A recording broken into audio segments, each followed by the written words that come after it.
পরিকর, এটাই পার্থক্য।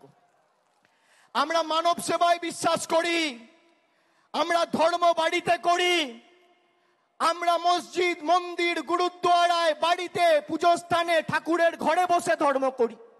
কিন্তু আমরা যখন মানুষের ভোটে নির্বাচিত, আমাদের কোনো ধর্ম নেই, একটাই ধর্ম, মানব ধর্ম, মানুষকে পরিষেবা দেওয়া। এটাই তৃণমূল আর বিজেপির মধ্যে পার্থক্য। যারা ধর্মের উস্কানি দিয়ে রাজনীতি করে, কেন্দ্রীয় তদন্তকারী সংস্থাদের রক্তচক্ষুকে হাতিয়ার করে বাংলার মানুষকে শাস্তি দিতে চেয়েছেন, তৃণমূল কংগ্রেসকে দুর্বল করতে চেয়েছেন, তাদেরকে আমি একটা প্রশ্ন করতে চাই।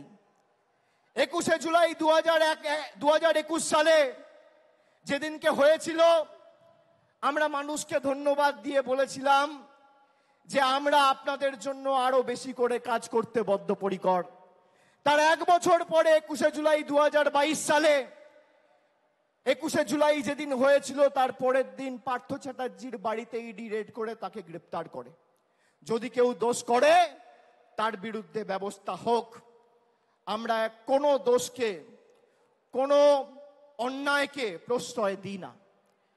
কিন্তু এসএসসি কেলেঙ্কারি বা টেট, তথাকথিত এসএসসি বা টেট কেলেঙ্কারির নাম করে যদি পার্থ চ্যাটার্জির বাড়িতে রেড করে ইডি তাকে গ্রেপ্তার করে, তাহলে স্বাধীন ভারতবর্ষের সর্ববৃহৎ কেলেঙ্কারি নিট কেলেঙ্কারি, সেই নিট কেলেঙ্কারিতে প্রশ্নপত্র ফাঁস হওয়ার কারণে ইডি কেন ধর্মেন্দ্র প্রধানের বাড়িতে রেড করে তাকে অ্যারেস্ট করবে না?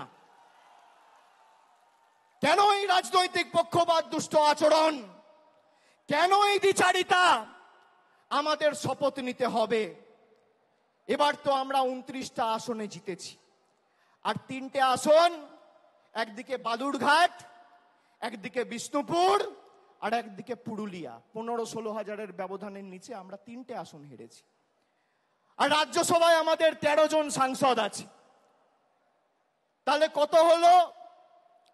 লোকসভায় 29 আর রাজ্যসভায় 13, 29 আর 13 42। আপনারা গর্বিত হবেন শুনলে, গর্ব অনুভব করবেন। রাজ্যসভা লোকসভা মেলালে ভারতবর্ষের 3য় রাজনৈতিক বৃহত্তর দলের নাম তৃণমূল কংগ্রেস। যারা বলেছিল তৃণমূলকে প্রাক্তন করব, জেলে ঢুকিয়ে দেবো, হাওয়া করে দেবো, সাফ করে দেবো, তারা আজকে নিজেরাই সাফ, নিজেরাই সাফ। আমি আপনাদের বলছি, আমি বারবার যেখানে সভা সমিতি করতে গেছি লোকসভার আগে, আমি বলেছি আমি মানুষের চোখের মুখের ভাষা বুঝি। এই যে বেলা 12টা, এখন কটা বাজে? 1টা। যারা 1টার সময় সভায় আসে, কারোর হাতে ছাতা নেই, কেউ মাথায় গামছা, কেউ রুমাল, কেউ টুপি, মাথায় ঢাকা দিয়ে বৃষ্টি ঝড় জল উপেক্ষা করে যারা আসে, তারা সিদ্ধান্ত নিয়ে আসে যে আজীবন তৃণমূল কংগ্রেসের সাথে থাকবো, বাংলার লড়াইয়ের সাথে থাকবো। তারা বক্তব্য শুনতে আসে না। আমরা ব্রিগেড করেছিলাম 10 দিনের ব্যবধানে।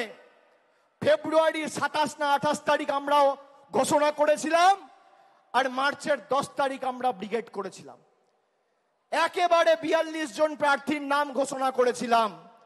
আর বিজেপির তো প্রার্থী ঘোষণা করতেই লেজে গোবরে হতে হয়েছে। আমরা এক জায়গা থেকে 42 জন প্রার্থীকে দাঁড় করিয়ে মানুষের আশীর্বাদ চেয়েছি। আমরা বারে বারে বলেছি আমাদের কোনো দম্ভ, ঔদ্ধত্য, অহংকার নেই। আমাকে যদি মাথা নত করতে হয়, আমি মানুষের কাছে করব, খেটে খাওয়া শ্রমিকের কাছে করব, ছাত্র যুবর কাছে করব, মায়েদের কাছে করব, বোনেদের কাছে করব, 10 কোটি বঙ্গবাসীর কাছে করব। আমি বিজেপির স্বৈরাচারীদের কাছে মাথা নত করব না।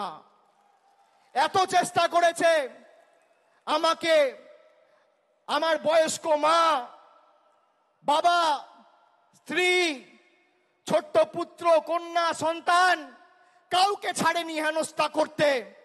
আমি বলেছি গলা কেটে দিলেও জয় বাংলা বলবো, গলা কেটে দিলেও তৃণমূল কংগ্রেস জিন্দাবাদ বলবো। আমরা অন্য ধাতুতে তৈরি। তৃণমূল কংগ্রেস বিশুদ্ধ লোহা, সেই লোহাকে যত পোড়াবে, যত তাতাবে, সেই লোহা তত বলিষ্ঠ, শক্তিশালী, তেজি হবে। প্রয়োজনে দেব মোরা এক নদী রক্ত, হোক না পথের বাঁধা প্রস্তুর শক্ত। অবিরাম লড়াইয়ের চির সংঘর্ষে আজকে স্বৈরাচারীদের পাহাড় টলছে, জনতার সংগ্রাম চলছে। আমরা শপথ নিয়েছিলাম, যারা বাংলাকে ভাতে মারার, পেটে মারার ষড়যন্ত্র করেছে, শরীরের শেষ রক্তবিন্দু পর্যন্ত তাদের উচিত শিক্ষা দিয়ে বাংলার মানুষের সমর্থনকে পাথেয় করে এই লড়াইয়ের শেষ দিকে ছাড়ব। আমরা কথা রাখতে পেরেছি। বাংলার মানুষের কাছে আমরা কৃতজ্ঞ, বাংলার মানুষের কাছে আমরা ঋণী। কিন্তু আগামীর লড়াই যদি আমরা ভেবে থাকি যে আগামীর লড়াইয়েও আমরা জিতব, তাহলে আত্মতুষ্টির কোনো জায়গা নেই। আমরা জিতব, কিন্তু এই জিত যেন 2016 থেকেও বড় হয়, 2021 থেকেও বড় হয়, 2024 থেকেও বড় হয়। এই আমাদের শপথ নিয়ে আজকে 21শে জুলাইয়ের মঞ্চ থেকে ফিরতে হবে।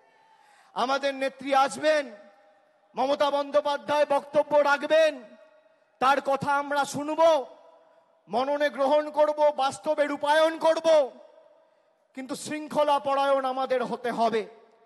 আমি মনে করি তৃণমূলের কর্মীরাই তৃণমূলের শক্তি।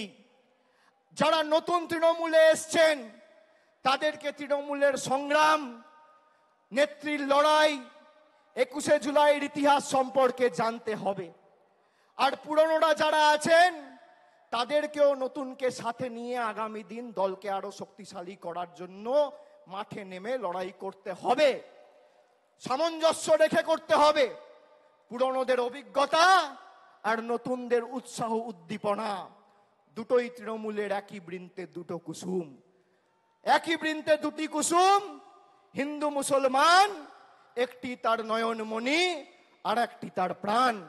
আমাদের নেত্রী তৃণমূল তৈরি করার সময় বলেছিল আমাদের কর্মীদের সংযত থাকতে হবে, অযথা কোন রকম কোন বাগ বিতণ্ডায় জড়াবেন না।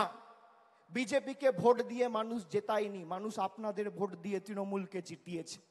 তার কারণ আপনার গ্রামে, আপনার পাড়ায়, আপনার এলাকায় আপনার মুখের উপর সেই গরিব মানুষ বিশ্বাস করেছে, বিজেপির মুখের কর্মীদের উপর বিশ্বাস করেনি। আমাদের সংযত থাকতে হবে। সন্দেশখালী যেভাবে এই চিত্রনাট্যটা সাজিয়ে বাংলাকে ভারতবর্ষের মানুষের কাছে কলুষিত করতে চেয়েছিল, আপনারা দেখেছেন সন্দেশখালী 2 নম্বর ব্লকের মন্ডল সভাপতি গঙ্গাধর কয়াল বলেছে যে ভোটের দিন বিজেপির মদের খরচ প্রতি বুথে 5,000 টাকা। বাংলায় 80,000 বুথ, তাহলে একটা বুথে যদি মদের খরচ 5,000 টাকা হয়, 80,000 বুথে শুধু নির্বাচনের দিন বিজেপি মদ খাওয়ানোর জন্য খরচ করেছে 40 কোটি টাকা। 40 কোটি টাকা। আর মমতা বন্দ্যোপাধ্যায় 100 দিনের গরিব মানুষের টাকা, যা নরেন্দ্র মোদীর কেন্দ্রের সরকার বন্ধ করে রেখেছিল, 3,700 কোটি টাকা দিয়ে প্রায় 59 লক্ষ গরিব শ্রমিকের ব্যাংক অ্যাকাউন্টে সরাসরি টাকা পৌঁছে দিয়ে কথা রেখেছে। এটাই পার্থক্য। আমরা গরিব মানুষের বাড়িতে ভাত তুলে দেওয়ার জন্য তাদের পাশে দাঁড়াই, আর বিজেপি দাঙ্গা করে, সাম্প্রদায়িক বিভাজন করে মানুষকে মদ খাওয়ানোর জন্য 40 কোটি টাকা খরচা করে। আপনারা ভাবছেন 40 কোটি টাকার মদ কে খাবে? পাড়ায় গিয়ে, এলাকায় গিয়ে, গ্রামে গিয়ে দেখবেন ডান দিক, বাঁ দিক, সামনে পেছনে তাকালে আপনার এলাকায়, আপনার বুথে, আপনার গ্রামে, আপনার পাড়ায় কোনো ভদ্রলোক, সভ্য লোক বিজেপি করে না। সব মাতাল, মদ, দুর্নীতিগ্রস্ত, চোর, চিটিংবাজ, সব বিজেপি।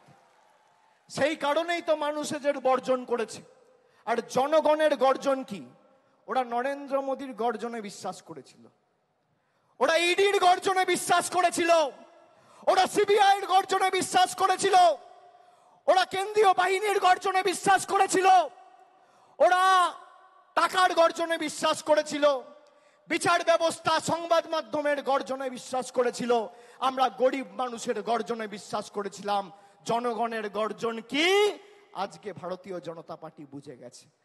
আর আমি আরেকবার তৃণমূল কংগ্রেসের সর্বভারতীয় সাধারণ সম্পাদক হিসেবে আপনাদের কথা দিচ্ছি যে যারা এই নির্বাচনে পঞ্চায়েত বা কাউন্সিলর বা মিউনিসিপ্যালিটি চেয়ারম্যান ভাইস চেয়ারম্যান থেকেও মানুষকে বোঝাতে অক্ষম হয়েছেন বা তাদের নির্দিষ্ট এলাকা থেকে প্রত্যাশিত বা আশানুরূপ ফল হয়নি, একইভাবে আমরা টাউন সভাপতির বিরুদ্ধেও ব্যবস্থা নেব, মিউনিসিপ্যালিটি চেয়ারম্যানের বিরুদ্ধেও ব্যবস্থা নেব।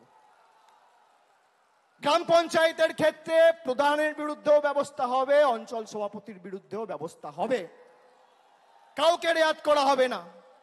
একটা কথা আপনাদের দিতে হবে, দেবেন দেবেন আমি যে কথাগুলো বললাম গ্রামে ফিরে 10 জনকে বলবেন বলবেন। আর যেভাবে মাথা নত না করে লড়াই করেছেন, আগামী দিনও মমতা বন্দ্যোপাধ্যায় তৃণমূল কংগ্রেসের জন্য লড়বেন তো? বাংলার স্বার্থে লড়বেন তো? লড়বেন তো? লড়বেন তো? কথা দিচ্ছেন? দুহাত তুলে বলুন কথা দিচ্ছেন? কথা দিচ্ছেন? কথা দিচ্ছেন? কথা দিচ্ছেন? আগামী দিন খেলা হবে, খেলা হবে, খেলা হবে, লড়াই হবে, লড়াই হবে, সংগ্রাম হবে, আন্দোলন হবে, বিজেপিকে উপড়ে ফেলা হবে, মানুষের স্বার্থে লড়াই হবে। কথা দিচ্ছেন তো? আমরাও কথা দিচ্ছি, যা কথা আমরা দিয়েছি শরীরের শেষ রক্তবিন্দু পর্যন্ত কথা পালন করব। প্রত্যেকটা দেওয়া কথা আমরা পালন করব। আমি বক্তব্য দীর্ঘায়িত করব না।